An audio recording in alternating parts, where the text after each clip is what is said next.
intelligence. Clearly, American intelligence is a game changer. The big advantage is there is functionally no difference between a no-fly zone and boots on the ground. It's, again, it goes back to the exact same issue, which is nation states and their air forces that are either under the protective banner of NATO or are armed nation states themselves going into direct war with Russia, which is also a armed nation.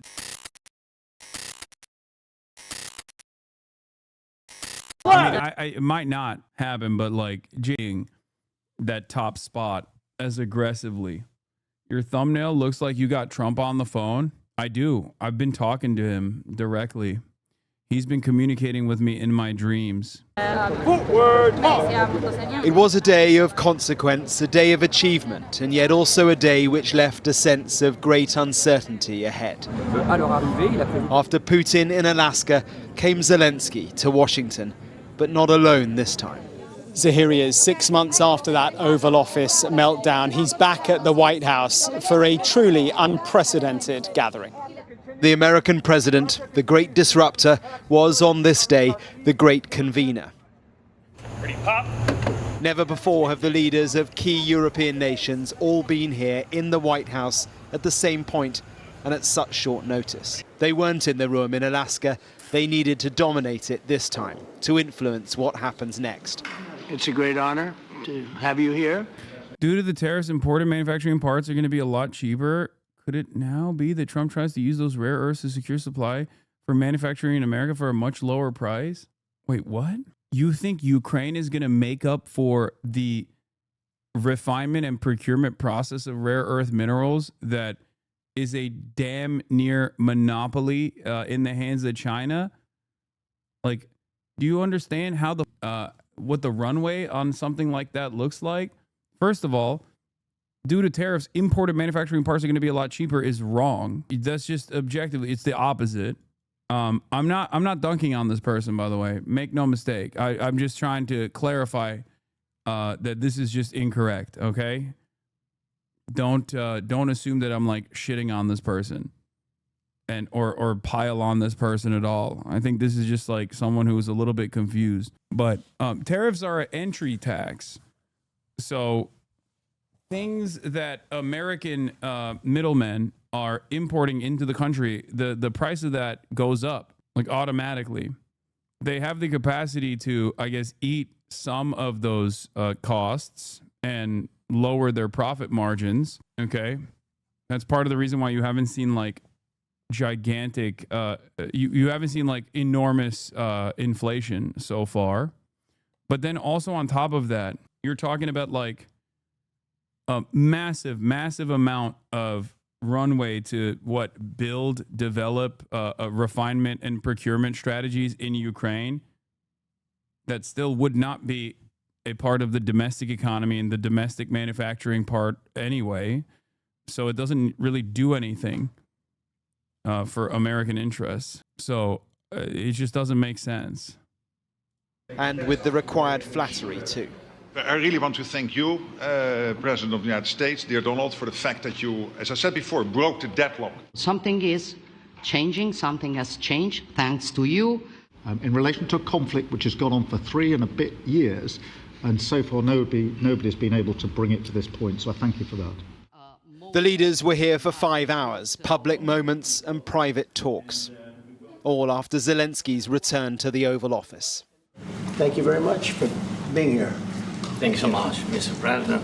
If I can, first of all, thank you for invitation and thank you very much for your efforts, personal efforts to stop and stop this war. Thank you.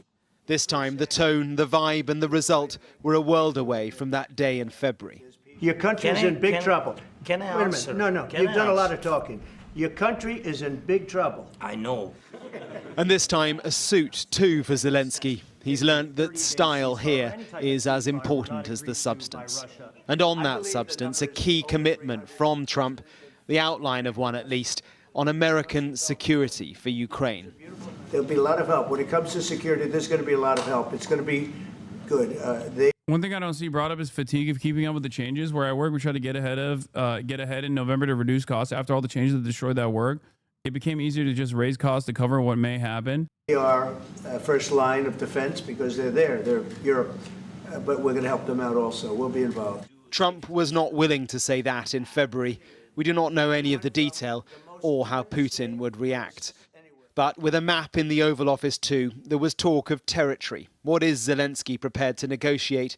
Again, we don't know. But the other major achievement, in the middle of the talks, Trump-Putin. I called President Putin and began the arrangements for a meeting at a location to be determined between President Putin and President Zelensky. After that meeting takes place, we will have a trilat, which would be the two presidents plus myself. But we know now with this president that the course can change fast. Achievements now can amount to little later. The meeting was unprecedented. The tone has shifted. But the endpoint, still impossible to chart. Mark Stone, Sky News at the White House. Oh, this guy's back. Mr. Maps. This is the English Harry Enton. So why are these Holy Toledo! The war in Ukraine is waging, and the battle lines are drawn. It's not good. I haven't seen territorial acquisition like this since Tsarist Russia. security guarantees suddenly leapt up the agenda for the international leaders. Now, if Putin is genuinely serious about bringing the war to an end, one of the things that's going to be a key part of the negotiation is land. The other one is security guarantees. Now, President Putin has been very clear so far that in any security arrangement post-war, Ukraine can't join NATO and also Ukraine must disarm. But it is worth remembering that's purely his pre-negotiation position, in the same way that President Zelensky has been very clear that he doesn't want to cede territory, and the West has to work our way around it. Now, it's quite possible that during the Alaska summit that President Putin alluded to President Trump that he might be prepared to consider some sort of security guarantees. I think what's more likely is when the European leaders all got together around Washington, that they turned around and went, we've got to have a coherent line, because whatever happens, if we're going to get to a peaceful settlement, we've got to look after this part of security. Now, what form will they take? Ultimately, they have to be credible and they have to have teeth. One of the challenges that Ukraine faces is they've got at least 1,000 miles of frontline border, even more if you include the border with Belarus. And let's give an idea of the scale required for troops on the ground. If you were to put troops 60 feet apart, which doesn't appear that credible as a deterrence, you'd need 100,000 troops to man the border. Now, you've got to give them a break, so they've got to have 4 months on, 4 months off, and then 4 months training ready for deployment. So you actually need 300,000 troops to be able to man that. Where would these come from? Well, the harsh reality is, even if you use the whole of the UK army, about 30,000 deployable, that's about 10%. There's potential for France to provide another 10%, but it's pretty clear Italy wouldn't provide any. Poland is worried about its own national security, and there's no way that America wants to get itself bogged down in Ukraine. And therefore, where would the rest of these troops come from? It's just not a credible option. And besides, it would bog down NATO in Ukraine, and that would leave a green light. Maybe if it's maybe if it's Sky News explaining the thing that I was explaining to you earlier, some of the people will be more interested in understanding how fucked the situation truly is and why this is not a likely outcome here. Available for people around the rest of the world. It's not the only way that you can deal with security guarantees, though. There are several others in addition to boots on the ground. One of the other options is a no-fly zone or a no maritime zone. This plays to NATO's strengths because NATO air power is an order of magnitude better than the Russians. The Russians have been badly bruised. This will be a very credible deterrent. Another way, of course, that America could get involved is around intelligence. Clearly, American intelligence is a game changer. The big advantage is there is functionally no difference between a no-fly zone and boots on the ground. It's, again, it goes back to the exact same issue, which is nation states and their air forces that are either under the nuclear protective banner of NATO or are nuclear armed nation states themselves going into direct war with Russia, which is also a nuclear armed nation. Both of these options lead to mutually assured destruction. Both of these options are also incredibly difficult to pass through. Like, there is no domestic appetite for this. Everybody speaks a big game about defending Ukraine until it comes down militarily defending Ukraine. Think about it. America is a warmongering nation. And one of the worst, one of the hardest things to sell has always been a permanent occupation in the Middle East, because you got troops coming back in body bags. It's just nobody wants to see that. People don't even want to give Ukraine money and weapons. They think like, why aren't we using that money on ourselves? Now imagine if you're also not only doing that, but also sending military. They're just not going to get on board with it. I don't think there's any amount of like, this is actually for the good. This is actually to better. This is actually for the betterment of like, or defending Western Europe or whatever. I don't think that's going to convince people, especially at a time when I see a lot of animosity from younger generations towards their own governments, because they recognize how shitty their circumstances are. They recognize that there's no more hope left. And it's like, why would I fight for this country? I'm reminded of those interviews that, those man of the street interviews that they do with like British youth, where they'll be like, no, I wouldn't defend England in a military, in a situation where there's like war. Why would I do that? England won't even defend me. Fix them trains. That they could continue to support Ukraine, but not be overtly antagonizing Russia, because Russia wouldn't know what was being provided. And likewise, logistics has also been mentioned as a way of ferrying stuff in and out of the country, potentially providing munitions the like. This is you got multiple decades of austerity and a crippled welfare state structure. Good luck getting people on board. More of an enabler than anything else. But whatever the solution is, and it's going to take a lot of negotiation, it's got to be credible and got to have teeth. The other thing that they'll be looking at is land. Of course, this land swap or whatever has been talked about, but it's all got a little bit quiet on that. And I think that's really good news, because ultimately what President Putin wants is probably the whole of this Donbas region. What President Zelensky wants is to liberate some of this land. And that will be the really difficult conversation. But if Russia is really serious about bringing this war to an end, ultimately he will need to have a break. His forces need a break, the equipment is tired, and his economy is on its knees. So one of the things that, if I was a military advisor to Putin at the moment, I'd be saying for the next 3 months, push hard until the end of the fighting season, until winter falls, and play all of these negotiations long, these bilateral and trilateral talks, put a few weeks between them and play it out until you get to the end of the fighting period, and hope to put yourself in a really strong negotiating position. And that's why I think there's so much effort in the international community at the moment. I'm very positive that there is at least some progress towards a peace. There's a glimmer of hope that there's progress to be made, but I have to say at the moment there's very low expectation of any significant advances anytime soon. I just don't know why Ukrainian European leaders came out of that meeting making it seem like there was some good discourse happening, some productive stuff happening. I don't get it. I don't know if they're keeping up appearances or if there's like commitments to continue doing a flow of weapons to Ukraine. I don't know if it's like Trump lying to them directly to their faces, being like, oh yeah, I'm going to do a security partnership and I'm going to get Russia to commit to a security partnership. I can explain to you, being Ukrainian myself. Explain it to me. I don't get it. Because like Trump literally, when he's talking to Vladimir Putin, is like, you're the best. You're the GOAT. You will take all of Ukraine. Okay. I will give you whatever piece of Ukraine you want.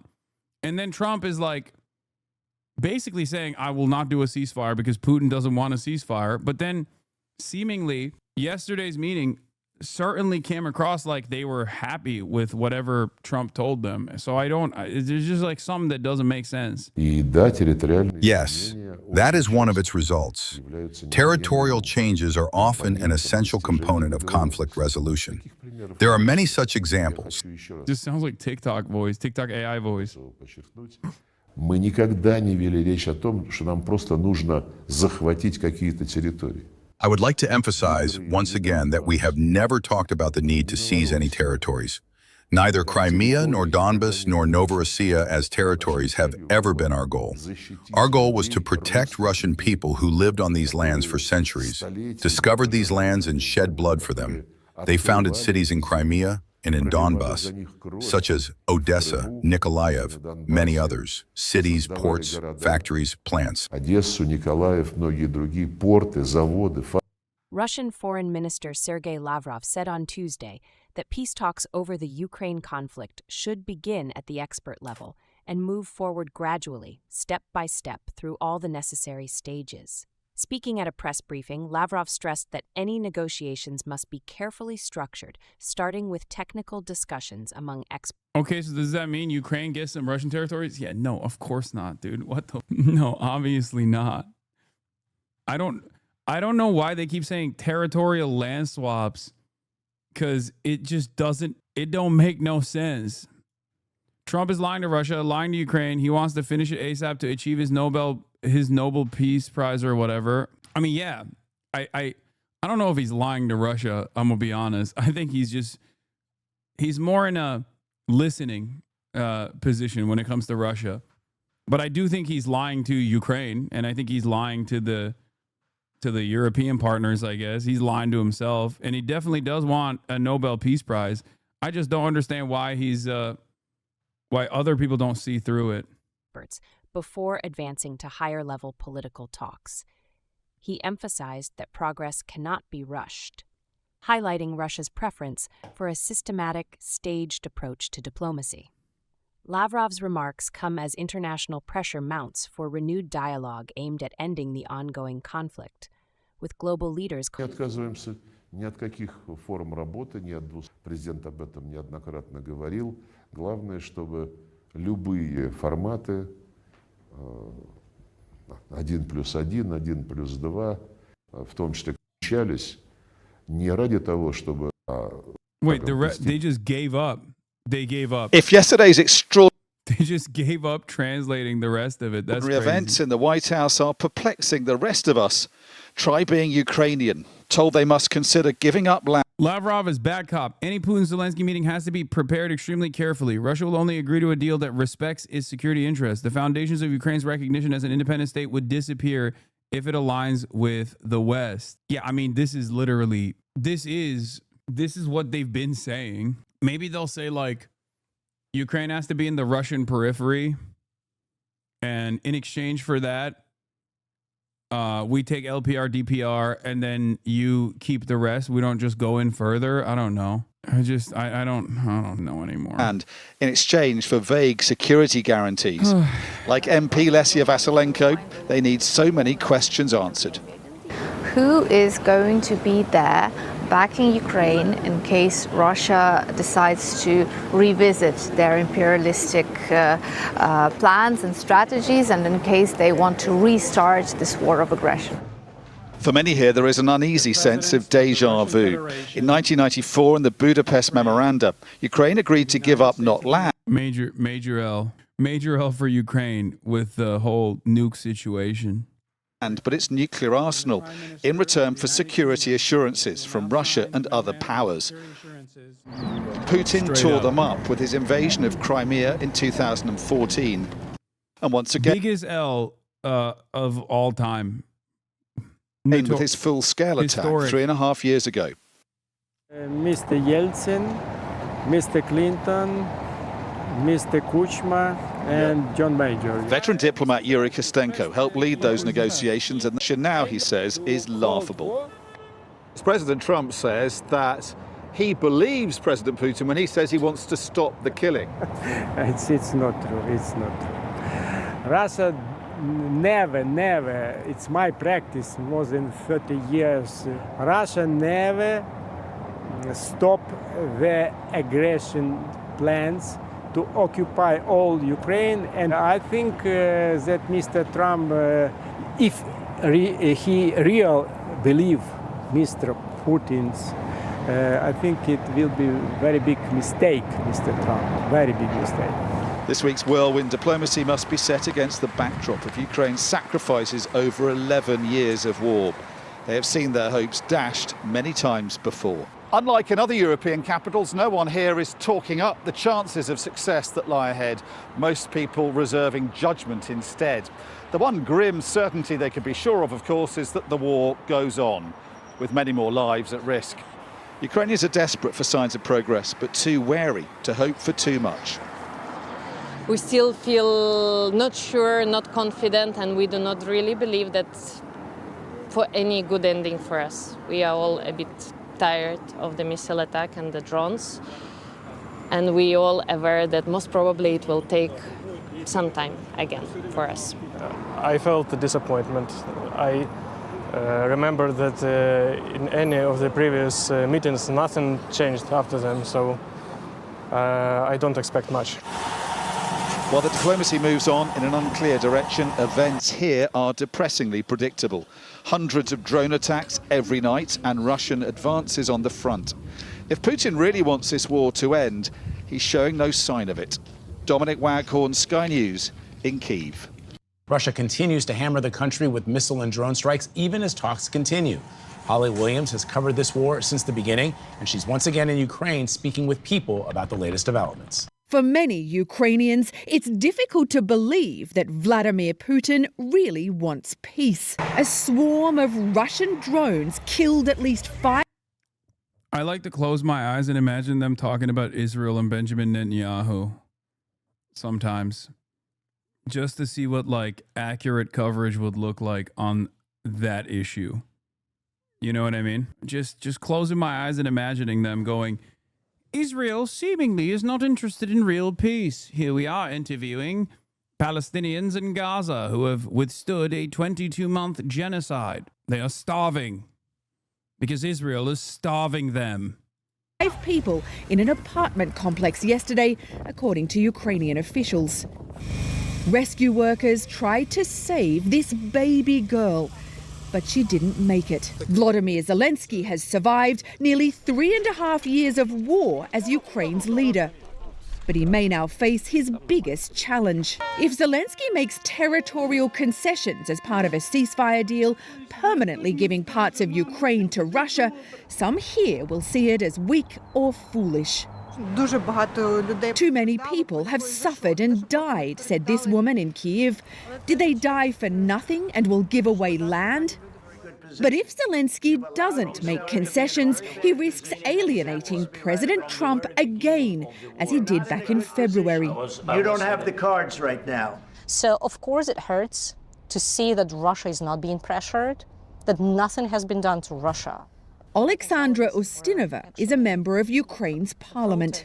Do you think that President Trump understands Ukraine and this war, or is he somewhat naive? I think that President Trump still believes that Putin can be negotiated. And we, having all of these years of negotiating Vladimir Putin, do not believe a single word he says, because he always lies and breaks his own word. Ukrainians know that international agreements have failed to protect their country in the past, and some fear it wouldn't be any different this time, even with security guarantees from the US. Vlad. All right, Holly, President Trump was pretty adamant that a meeting between Zelensky and Putin is imminent.